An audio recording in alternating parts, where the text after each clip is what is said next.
Bonjour à tous, sauf ceux qui sont pour Trump et qui votent à gauche en France. Complètement con. Vous n'êtes pas sans savoir que j'ai 3 voitures à la base. J'avais ma Civic Turbo préparée piste, vraiment pour faire une voiture de course. Ma Lancer Evo 9 RS pour me dire que j'ai l'une des meilleures voitures de sa catégorie qui existe. Et que à la base, j'étais censé acheter une troisième, vu que j'ai vendu ma S4. Ça ne servait à rien d'avoir 2 4 roues motrices. Du coup, j'ai préféré avoir une autre traction. Vois-tu, il y a un YouTuber qui est plutôt connu qui disait « Ou t'as la classe, ou tu l'as pas ». Et moi, mesdames et messieurs, j'ai décidé d'avoir la classe.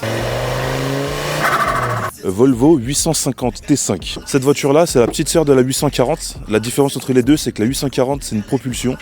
J'en aurais rêvé. Et que la 850, c'est une traction. Celle qui a été inscrite en BTCC, c'est pas la berline comme tu verrais derrière moi, qui est bien classe, bien belle, bien toute carrée. C'est le modèle break, parce que selon Volvo, ça a un meilleur aérodynamisme. Je pouvais pas sauter sur l'occasion d'une propulsion quand tu peux avoir une Volvo. C'est une voiture qui est montée full grip et on le dirait pas. Et c'est très bien, ça fait très slipper et en plus c'est une Volvo. Les 4 jantes sont absolument sublimes et en plus c'est Volvo. En termes de prépasse, faut pas aller super loin pour pouvoir gripper avec ça. La voiture elle est vide, complet. Le moteur c'est le 5 cylindres en ligne turbo, stock, mais refait à neuf. Et avec une petite carto éthanol qui sort 280 chevaux et un peu plus de 400 Nm de couple, ça marche suffisamment bien.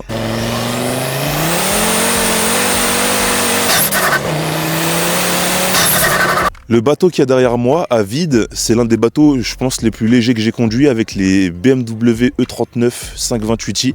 Parce que là, à vide, je suis en dessous de 1 tonne 4, un E46 320i, ça fait le même poids que ça. Alors qu'il fait 170 chevaux, j'en ai 280. Le mec à qui j'ai acheté cette voiture, il aimait cette voiture. Et maintenant que je la conduis, je comprends pourquoi.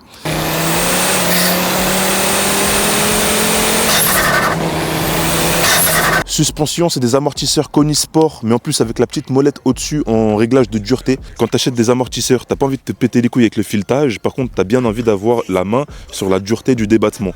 Et bah là les Koni, ceux-là ils l'ont. Les ressorts courts montés sur cette voiture, on dirait même pas qu'il y a des ressorts courts, mais par contre le comportement est magnifique. Et la marque, je sais pas c'est quoi, c'est une marque qui fait des pièces uniquement pour des Volvo, destinées à la piste ou à la perf. C'est une voiture à l'ancienne, un moteur à l'ancienne, une boîte à l'ancienne, un freinage à l'ancienne et un mètre cylindre à l'ancienne. Et c'est particulièrement pour ça que je la kiffe, parce que peu importe ce que tu veux faire avec cette voiture, faut être brutal. Si tu veux accélérer, à la carto, il a mis un truc simple. Tant que tu mets pas plein gaz, t'auras pas pleine charge de turbo. C'est tellement les sensations à l'ancienne, tu sais, pour passer un rapport, faut arracher le shifter. Les freinages, c'est disque Brembo avec plaquette Ferrodo DS 2500. Alors les Ferrodo DS 2500, c'est bien pour commencer pas cher. T'arrives extrêmement vite aux limites et de freinage et de température. Mais bon, il y a du Ritavia avec liquide de frein RBF 700. Ça rattrape un petit peu le manque de performance des DS 2500. Si vous voulez de la bonne plaquette, je recommande ou Carbone Lorraine RC6 si vous n'avez pas peur que vos freins ils fassent énormément de bruit. En pneus, c'est exactement le même setup que Bob. C'est pour ça que quand je conduis cette voiture, ça me rappelle un petit peu les sensations de Bob. Parce que tout est à l'ancienne, tout est brutal, il n'y a absolument aucune aide. La voiture, il n'y a rien dedans.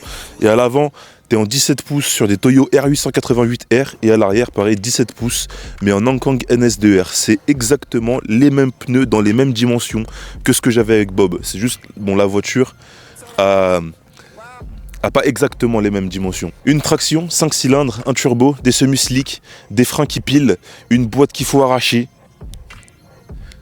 Et Volvo, ils ont la recette du bonheur.